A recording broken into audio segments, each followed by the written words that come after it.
संजय मेहता जी मांडू से चुनाव लड़ रहे हैं। ऐसे में आपके साथ और भी कई दिग्गज नेता जो है इस क्षेत्र में हैं, तो अपने आप को कहाँ पाते हैं आप?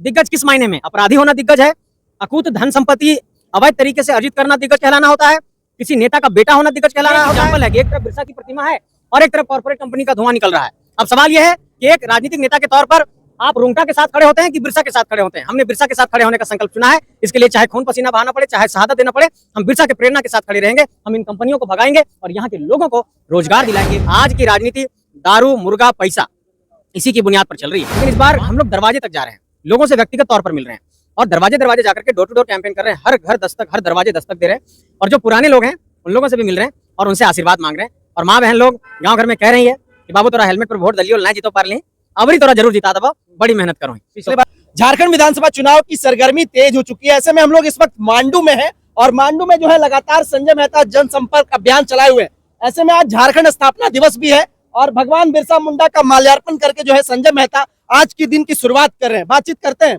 संजय जी, आज के दिन जो है भगवान बिरसा मुंडा के ऊपर माल्यार्पण करके जो है चुनाव प्रचार के लिए निकल रहे हैं, क्या कुछ कहेंगे?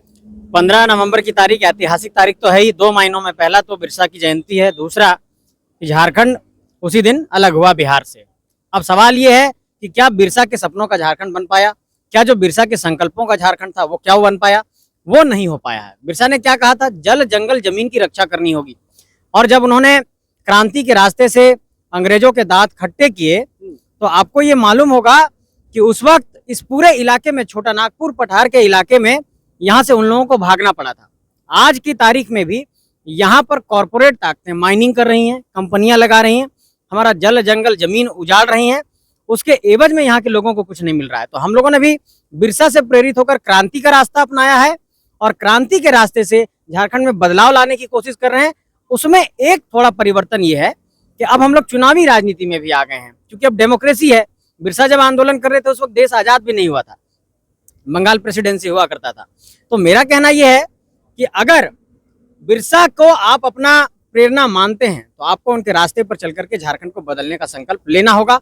और हम लोगों ने बार बार झारखंड में जमीन बचाने की बात, जंगल बचाने की बात, जल बचाने की बात, यहाँ के लोगों का अधिकार, यहाँ के लोगों का विस्थापन जो हुआ है उस पर पुनर्वास, यहाँ के लोगों को रोजगार, यहाँ जो पलायन हुआ है, इन्हीं मुद्दों पर बात कर रहे हैं। आप अभी बिरसा की प्रतिमा देख रहे हैं मेरे पीछे और सामने आलोक स्टील का धुआं निकल रहा है। वो देखिए, रुंगटा की कंपनी है, रुंगटा की कंपनी है। और मैं इस गांव की कहानी बताता हूँ आपको। ये बूढ़ा खाप कर्मा गांव है यहाँ पर, और बूढ़ा खाप कर्मा गांव की हालत ये है कि एक बच्चे की मौत यहाँ के प्रदूषण के कारण हो गई थी।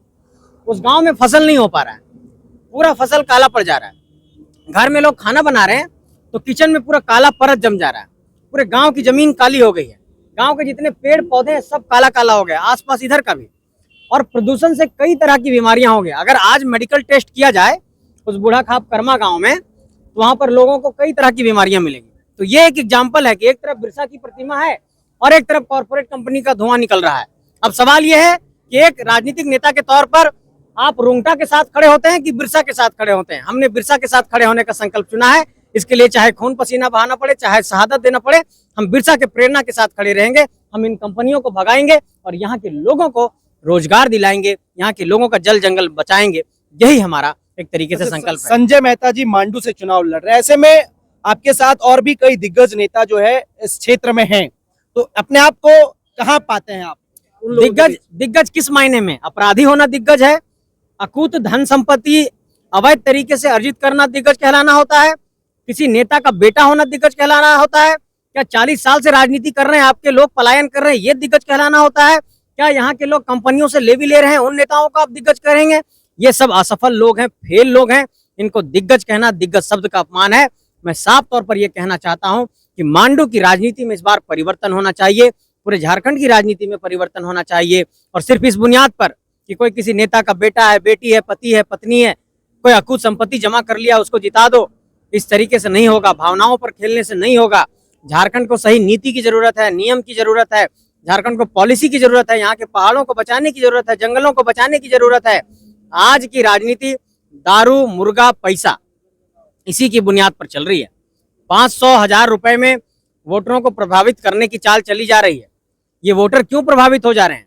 24 सालों में उनको शिक्षा का बुनियाद नहीं मिला, उनकी तार्किक क्षमता नहीं बढ़ पाई, आप एक बड़े तबके को 20 साल 30 साल अशिक्षित रखेंगे और उसको खाने के लाले पड़ जाएंगे और आप उसको 1000 रुपया दिखाएंगे तो वो ललचेगा भाई, क्योंकि उसके पास इतनी क्षमता नहीं है, उसके पास रोजगार नहीं है, उसके रोटी का सवाल है। आप देंगे वो पकड़ लेगा, वो भी सोचता है एक वोट देना है, जाके दे देते हैं।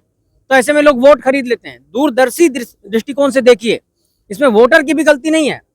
जब वोटर शिक्षित हो जाएगा, पढ़ा लिखा रहेगा, जब वोटर का माइंडसेट बहुत रैशनल सोचेगा, तार्किक तौर पर सोचेगा, तो वो अपने वोट को भी सही तरीके से कास्ट कर सकेगा। तो जो वोट ये लोग खरीद रहे हैं, इसमें अशिक्षा एक बड़ा मसला है, इस पर भी काम होना चाहिए, शिक्षा की बुनियाद पर भी काम होना चाहिए। संजय मेहता कितने देर तक फील्ड में रह रहे हैं, क्योंकि चुनाव का सरगर्मी पूरे तेज है एकदम मांडू क्षेत्र में? देखिए 16 से 18 घंटा के बीच रह रहे हैं, उसके बाद कमरे में थोड़ा बहुत फ्रेश होना, कुछ खा लेना, रास्ते में ही खा लेते हैं, नहीं तो पिछली रात तो सोए ही नहीं, रात भर ट्रैवल करते रहे, कुछ कुछ जरूरी काम में गए थे, कुछ लोगों से मिलना जुलना था, तो बेड पे गए ही नहीं।